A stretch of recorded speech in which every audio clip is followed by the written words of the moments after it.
Stop scrolling for 1 second. Think about the last time you felt genuinely known by another person.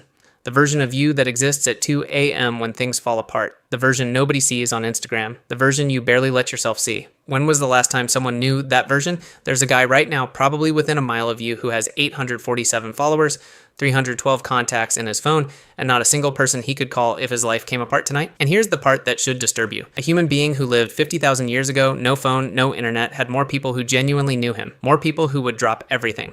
More people who had seen him at his worst and stayed. How is that possible? The answer is a number, 150. British anthropologist Robin Dunbar discovered it in the 1990s. The bigger the neocortex, the thinking part of the brain, the larger the stable social group. When he ran the calculation for humans, it came out to 150, not 1,000, not 10,000. The average size of a hunter-gatherer band, 100 to 150. The size of functional military units across all of human history, 150. The size of pre-industrial villages across every continent and every culture ever studied, around 150. The exact point at which companies start needing formal HR departments, 150. Your brain was engineered for 150. It cannot genuinely know more than 150, no matter how many followers you accumulate. Trust, real trust, has exactly one recipe that has never changed in 300,000 years. Time. Proximity. Shared hardship. Not texts. Not watching someone's life through their post. Those produce familiarity, not trust. In a hunter-gatherer band, you ate with the same people every single meal. Slept within feet of them every night. You faced danger together, real danger. And the kind that makes your hands shake and your breath go short. You watched them grieve, you let them watch you grieve, you failed in front of each other and you could not leave, you could not unfollow them, you could not ghost them.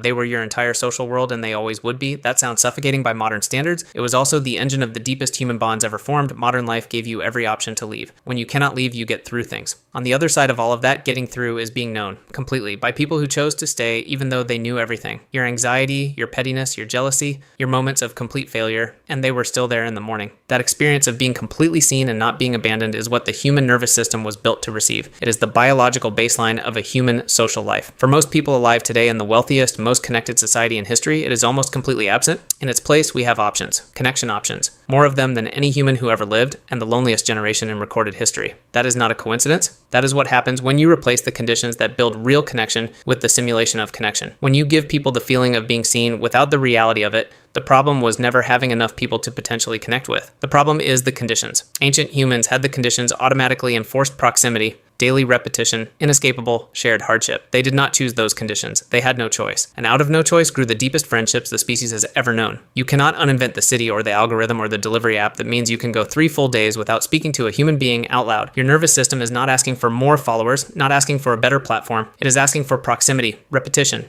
shared hardship, being witnessed. Scrolling is easier than showing up. Texting is easier than sitting with. Following is easier than knowing. But easier is not what built the deepest friendships in human history, and easier is not what your nervous system was built for. Ancient humans had more friends not because they were better at friendship. They had more friends because they had no choice but to stay. You have a choice they never had. The question is whether you will use it to leave or to stay anyway, because the bonds that made human life worth living for 300,000 years were not built through choice. They were built through staying, through showing up, through the slow accumulation of shared moments that nobody planned and nobody could avoid. That is still available to you, if you stop scrolling long enough to find it. How many people would actually come if you called at 2 a.m.? Count them honestly. Not followers, not contacts. For 300,000 years, the answer was many, most of the camp. For many modern people, the honest answer is fewer than 3. That gap is real, measurable, and it matters for your health and your life. Strong friendships predict longer life, faster recovery from illness, lower rates of depression and dementia. Ancient humans didn't know the science. They just lived inside the result. We know the science. We have all the research.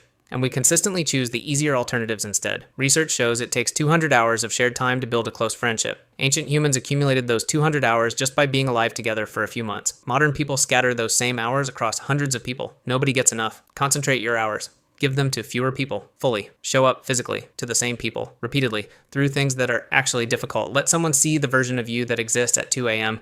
and see that version of them. Start with one person. Give them enough hours, enough presence, enough honesty, then 2, then 5, then the beginning of something that feels like what your nervous system has been asking for. That feeling of being genuinely known and genuinely kept is what you were built for. 300,000 years of evolution built you for exactly that. Not as a luxury, as the baseline of what a human life is supposed to feel like, if you stop scrolling long enough to find it. The campfire is still possible. Wherever humans gather consistently and honestly, you have a choice they never had. Choose to stay anyway. The bonds are made of staying. Each time you stay, when leaving would be easier, you add to the bond. 300,000 years of evidence that staying works. Your body already already knows the difference between being known and being followed. No amount of scrolling satisfies what your nervous system is asking for, but it knows presence, it knows being seen, it knows the feeling of someone who stayed, and you can choose to be that person for someone else. Show up without being asked, without an exit, even when it gets hard, especially when it gets hard, because that's when the bond actually forms. That is what you were built for. Every single one of your ancestors for 300,000 years lived inside it. The design is in you, waiting for the right conditions to express itself. 847 followers.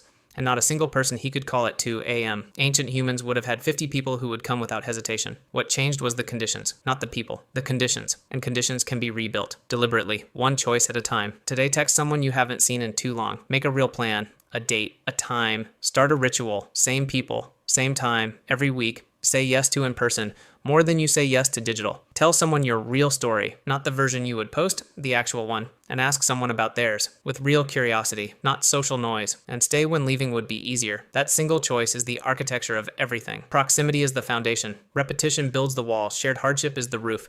And witnessing is what lives inside. You can build this in the world you actually live in, not the ancient version, a modern approximation. That still works on the ancient nervous system, because the nervous system doesn't know what year it is. It only knows whether its conditions are being met. Give it proximity, repetition, shared hardship, witnessing, and it will respond the way it has responded for 300,000 years. The question is still the same.